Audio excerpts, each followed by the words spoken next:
నమస్తే. నేను కిట్టు. Welcome to BRK health.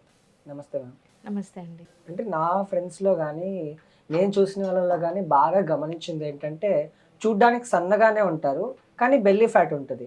Belly fat yes. It's a major problem అనమాట. వాళ్ళు షర్ట్ వేసుకోవాలన్నా, హ్మ్. ఇన్‌షర్ట్ చేసుకోవాలన్నా, ఈవెన్ దో లేడీస్‌లో గూడా ఈ పంజాబ్ డ్రెస్ ఇలాంటివి అవును. వేసుకోవాలన్నా గూడా పొట్ట ఎక్కడ కనిపించేస్తుందని చాలా భయపడుతుంటారు. యెస్. సో, ఈ బెల్లీ ఫ్యాట్ తగ్గాలి అంటే మెయిన్‌గా మనం ఎలాంటి ఫుడ్ తీసుకోవాలి? లేకపోతే ఎలాంటివి యాహ్!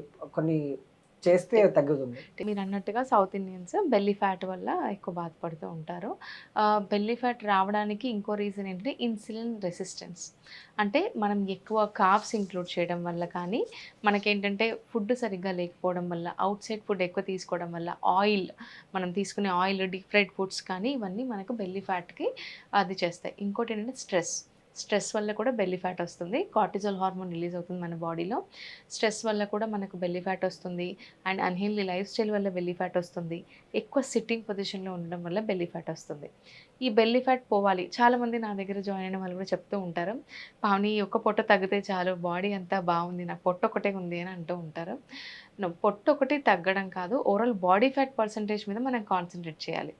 ఒకవేళ బెల్లీ ఫ్యాట్ తగ్గాలి అని అంటే గనక మెయిన్‌గా టిప్స్ వచ్చేసి మార్నింగ్ ఎంప్టీ స్టమక్‌లో మన బాడీకి ఏమి ఇస్తున్నాం అనేది చాలా చాలా ఇంపార్టెంట్. సో, కొంతమంది డైరెక్ట్‌గా కార్బ్స్ ఎక్కువ తీసేసుకుంటూ ఉంటారు. కొంతమంది ఎలా అంటే డైరెక్ట్ రైస్ తినేస్తూ ఉంటారు. అలా కాకుండా ఇంకోటి చాలామంది టీ, కాఫీలు మార్నింగ్ ఎంప్టీ స్టమక్‌లో తీసేసుకుంటూ ఉంటారు. Tea is not good for health in empty stomach. Biscuits కూడా అస్సలు హెల్తీ కాదు. రస్క్ అని చెప్పేసి ఇవన్నీ యాడ్ చేస్తూ ఉంటారు. ఇవి కాకుండా ఎంప్టీ స్టమక్‌లో సింపుల్‌గా ఒక drink like methi seed water కానీ, లేకపోతే మేథి సీడ్స్, జీరా, సోంపు, అజ్వైన్ ఇవన్నీ నానబెట్టేసి బాయిల్ చేసి తీసుకోవడం కానీ, దాల్చిని హెల్ప్స్ అలాట్. ఇన్సులిన్ సెన్సిటివిటీని ఇంక్రీజ్ చేస్తుంది. ఇలా కొన్ని స్పైసెస్ మనం యాడ్ చేయడం వల్ల ఎక్స్‌ట్రీమ్ కాడా కాదు. అదే మనం కషాయం తాగాం కదా! అవును. కరోనా టైంలో. సో, అది కాకుండా జస్ట్ సింపుల్ ఇంగ్రీడియెంట్స్‌తో ఎంప్టీ స్టమక్‌లో తీసుకోవడం వల్ల మనకు త్రూఅవుట్ ద డే మనం యాక్టివ్‌గా ఉండడానికి మనకు బాడీ హెల్ప్ చేస్తుందనమాట. మెయిన్‌గా ఇది ఒకటి. బ్రేక్‌ఫాస్ట్‌లో వచ్చేసి ఖచ్చితంగా హై ప్రోటీన్ బ్రేక్‌ఫాస్ట్ ఉండాలి. లైక్ ఎలా అంటే మూంగ్ దాల్ చీలా కానీ, లేకపోతే బేసన్ చీలా కానీ, ఇలా మనం హై ప్రోటీన్ బ్రేక్‌ఫాస్ట్ ప్రిఫర్ చేస్తే చాలా హెల్ప్ అవుతుంది. లంచ్‌లో మెయిన్‌గా లంచ్ బ్యాలెన్స్డ్ మీల్ ఉండాలి. Dal, curd and vegetables quantity ఎక్కువ ఉండాలి. రైస్ క్వాంటిటీ తగ్గిచ్చేసేయాలి. ఈవినింగ్ స్నాక్‌లో గ్రీన్ టీ ఎలా హెల్ప్ అవుతుంది. మఖానా చాట్ కానీ హెల్ప్ అవుతుంది. పీనట్ సలాడ్ అయినా హెల్ప్ అవుతుంది. డిన్నర్‌లో వచ్చేసి ఇప్పుడు అందరికీ తెలుసు చపాతీ తినాలి డిన్నర్‌లో రైస్ తినకూడదు అంటూ ఉంటారు. చపాతీ బదులు జోవా రోటీ, మల్టీగ్రెయిన్ రోటీ అదొకటే కాదు. వీట్ ఫ్లోర్ కాకుండా జొన్నలు, కొర్రల రొట్టెలు కూడా మనం చేసుకోవచ్చు. కిచిడీ అయినా చేసుకొని ప్రిఫర్ చేయొచ్చు. బట్ టైమింగ్స్ అనేది చాలా చాలా ఇంపార్టెంట్. ఇంటర్మీడియేట్ ఫాస్టింగ్ స్టార్ట్ చేయాలనుకున్న వాళ్ళు ఎక్స్‌ట్రీమ్‌గా 16:8 ఎక్స్‌ట్రీమ్ 16 అవర్స్ ఫాస్ట్ ఉండి 8 అవర్స్ ఫుడ్ తీసుకుంటూ ఉంటారు. అందుకని వాళ్ళు 6:00 ఈవినింగ్ ఫుడ్ తీసుకోగానే నైట్ 10:00 పడుకునేసరికి ఆకలి అవుతూ ఉంటది. సో, అది కొంతమందికి సెట్ అవ్వదు. మెటబాలిజం సెట్ చేసుకుంటూ మనం ఇంటర్మీడియేట్ ఫాస్టింగ్ స్టార్ట్ చేయాలి. ఇంటర్మీడియేట్ ఫాస్టింగ్‌లో అవర్స్ వచ్చేసి మార్నింగ్ 10కి ఫస్ట్ మీల్ ఉందనుకోండి. ఈవినింగ్ 8:00 లోపల లాస్ట్ మీల్ తీసుకుంటే మన సౌత్ ఇండియన్ స్లీపింగ్ టైమ్ వచ్చేసి 9 ఆర్ 10 ఉంటుంది కాబట్టి they can go for good sleep. ఎందుకంటే కార్బ్స్ లేకపోతే మనకు నిద్ర పట్టదండి. మన బాడీలో ఒకే ఒక ఆర్గాన్ కార్బోహైడ్రేట్స్ మీద డిపెండ్ అయి ఉంటుంది. అది బ్రెయిన్. సో, అందుకే మనం ఫుడ్ తీసుకోకపోయినా కొన్నిసార్లు హెడేక్ వస్తూ ఉంటుంది. సో, 14:10 ఇనిషియల్‌గా ఇంటర్మీడియేట్ ఫాస్టింగ్ స్టార్ట్ చేసేసి, తర్వాత కొంచెం ఫాస్టింగ్ అవర్స్ పెంచుకుంటూ వెళ్ళాలి. ఎప్పుడైతే మన బాడీలో ఫాస్టింగ్ అవర్స్ మినిమమ్ 14 అవర్స్ ఉంటుందో, అప్పుడు మన బాడీలో ఆటోఫేజీ అనేది స్టార్ట్ అవుతుంది. ఏం చేస్తుందంటే, మన బాడీలో ఉన్న టాక్సిన్స్‌ని కూడా ఫ్లష్ ఔట్ చేయడానికి, మన బాడీ ఫ్యాట్‌ని కూడా కట్ చేయడానికి చాలా చాలా హెల్ప్ అవుతుందనమాట. సో, ఈ ఆటోఫేజీ ప్రాసెస్‌ని స్టార్ట్ చేయాలంటే మినిమమ్ 14 అవర్స్ ఫాస్ట్ అనేది చాలా చాలా హెల్ప్. ఇందాక మీరన్నట్లు టీ, కాఫీ హ్మ్. వెయిట్ గెయిన్ అవ్వడానికి ఇలా యూజ్ అవుతుంది. ఎక్కువ వెయిట్ గెయిన్ అయిపోతారు టీ, కాఫీ హ్మ్. తాగుతన్నారు.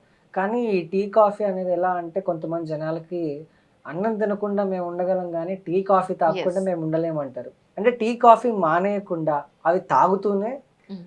కొన్ని ఇంకేమైనా ఫుడ్ టిప్స్. తీసుకుంటే హ్మ్. అలాంటి టిప్స్ పాటిస్తే గూడా వెయిట్ లాస్ అయ్యే ఛాన్సెస్ ఉంటాయా? Coffee helps a lot. Coffee will give you more energy. But too much intake of caffeine కూడా హెల్త్‌కి మంచిది కాదు. టీ విషయానికొస్తే గనక టీ పొడిలో, కాఫీ పొడిలో మనకి క్యాలరీస్ ఉండవు. మనకు వచ్చే క్యాలరీస్ మిల్క్ నుంచి, షుగర్ నుంచి వస్తాయి. లేదు వితౌట్ షుగర్ మేము మెయింటైన్ చేస్తాం అనుకుంటే బెస్ట్. షుగర్ ఫ్రీ అయినా యూజ్ చేయొచ్చు. Stevia natural sugar free, plant based ఉంటుంది. మనకు చెరుకు నుంచి చక్కెర ఎలా తయారు చేస్తారో, స్టివియా అనే ప్లాంట్ నుంచి కూడా షుగర్ ఫ్రీ తయారు చేస్తారు. అదైనా యూజ్ చేయొచ్చు. స్టిల్ మేము షుగర్తోనే తీసుకుంటాము అని అంటే కనుక they can add sugar. Amount అయితే తగ్గించాలి. కానీ మన వాళ్ళు ఏం చేస్తారంటే టీ తీసుకున్నప్పుడు బిస్కెట్స్ ఖచ్చితంగా ఉండాలి, ఏదో ఒక స్నాక్స్ ఉండాలి అని అంటూ ఉంటారు. టీ తీసుకుంటే తీసుకోవచ్చు, వెయిట్ గెయిన్ ఏం అవ్వరు, మన క్యాలరీస్ అలా అలా మేనేజ్ చేయొచ్చు. బట్ టీతో పాటు బిస్కెట్స్ తీసుకోవడం వల్ల ఆయిల్ కంటెంట్ ఎక్కువ అవడము, సమోసా తింటూ ఉంటారు. ఈ స్నాక్స్ అనేది ఖచ్చితంగా అవాయిడ్ చేయాలి. ఇంకా కొంతమంది ఏంటంటే టీలో కానీ కాఫీలో కానీ కారాలు వేసుకుని కూడా తాగేస్తుంటారు. సో ఇది కూడా ఎలాంటి ఎఫెక్ట్ ఇస్తుంది వెయిట్ గెయిన్ కానీ? ఖచ్చితంగా ఇట్ విల్ ఎఫెక్ట్ అండి. ఖచ్చితంగా చాలా కేస్ స్టడీస్ కూడా ఉన్నాయి. ఎందుకంటే ఇప్పుడు మన మెటబాలిజం బాగున్నంత వరకు, మన డైజెషన్ బాగున్నంత వరకు మనం మెయింటైన్ చేయగలుగుతాం.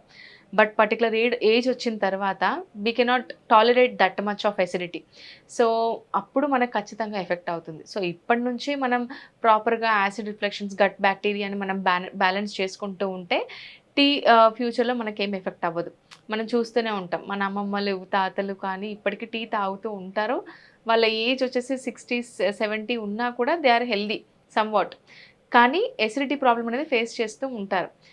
టీ తీసుకోవడం వల్ల ప్రాబ్లం లేదు, క్వాంటిటీ తగ్గించాలి. బట్ టీతో పాటు బిస్కెట్స్, కారా తీసుకోవడం వల్ల 100% ఎఫెక్ట్ అవుతుంది బాడీ. ఇంకా కొంతమందికి ఏంటంటే ఫేస్ ఫ్యాట్ అనేది కూడా మేజర్ ప్రాబ్లం అవుతుంది. అంటే ఇక్కడ చబ్బిగా కనిపించడం, ఈ నెక్ కింద కూడా కొంచెం ఎక్కువ స్కిన్ ఉండడం.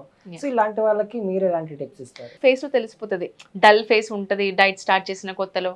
కొంతమంది ఫుడ్ ఎక్కువ తీసుకున్నారంటే ఫేస్లో మీరు అన్నట్టుగా పఫీనెస్ రావడం మీద జరుగుతుంది. బట్ ఏంటి అంటే ఎప్పుడైనా సరే ఈ ఫేస్ ఫ్యాట్ తగ్గించాలి అంటే మెయిన్గా ఫేస్ ఫ్యాట్ ఎక్సర్సైజెస్ ఉంటాయి. లైక్ ఇలా చేయడం, కొన్ని ఎక్సర్సైజెస్ ఉంటాయి మనకు గూగుల్లో, యూట్యూబ్లో పెట్టినా వచ్చేస్తుంది.